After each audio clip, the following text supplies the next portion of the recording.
Halo semuanya, di video ini saya akan membahas materi laporan keuangan perusahaan dagang. Laporan keuangan perusahaan dagang, jenis-jenis laporan keuangan. Yang pertama, laporan laba rugi, laporan perubahan modal, dan neraca. Dilengkapi dengan cara perhitungan, penjualan bersih, harga pokok penjualan atau HPP, pembelian bersih, barang tersedia untuk dijual, laba bersih sebelum pajak, dan laba bersih sesudah pajak. Pengertian laporan keuangan perusahaan dagang. Laporan keuangan memegang peranan penting dalam sebuah perusahaan. Dengan melihat angka dalam laporan keuangan, seseorang dapat mengetahui posisi keuangan perusahaan tersebut. Menurut International Financial Reporting Standard, laporan keuangan terdiri dari yang pertama, laporan laba rugi, yang kedua, laporan perubahan modal, yang ketiga, neraca, dan yang keempat, laporan arus kas. Untuk contohnya bisa dilihat pada gambar berikut. Konsep laporan keuangan. Yang pertama, penjualan bersih. Rumus penjualan dikurang retur penjualan dikurang potongan penjualan. Perhitungannya, 10.100.000 dikurang 200 dikurang 160 sama dengan 9.740. Yang kedua, pembelian bersih. Rumus, pembelian ditambah beban angkut pembelian dikurang retur pembelian dikurang potongan pembelian. Perhitungan, 5.200.000 ditambah 0 dikurang 300 dikurang 30.000 sama dengan 4.870.000.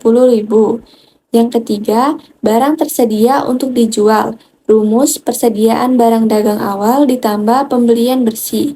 Perhitungannya, 5 juta ditambah 4.870 sama dengan 9.870.000 rupiah. Yang keempat, harga pokok penjualan. Rumusnya BTUD dikurang persediaan barang dagang. Perhitungannya 9.870 dikurang 4 juta sama dengan 5.870. Yang kelima, laba kotor. Rumusnya penjualan bersih dikurang HPP, perhitungannya 9.740 dikurang 5.870 sama dengan 3.870.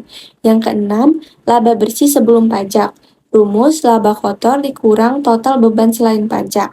Laba kotor dikurang beban sewa, dikurang beban gaji, dikurang perlengkapan, dikurang beban penyusutan peralatan, dikurang beban asuransi, yaitu 3.870 dikurang 100.000 dikurang 2 juta dikurang 500 dikurang 600 dikurang 100 sama dengan 570. Untuk lebih jelasnya bisa dilihat dan dibaca pada gambar berikut. Yang ketujuh, laba bersih sesudah pajak. Rumusnya laba bersih sebelum pajak dikurang beban pajak sama dengan 570 dikurang 0 sama dengan 570. Yang delapan, modal akhir. Jika perusahaan memperoleh laba sama dengan modal awal ditambah laba dikurang price. Jika perusahaan memperoleh laba, modal awal ditambah laba dikurang price.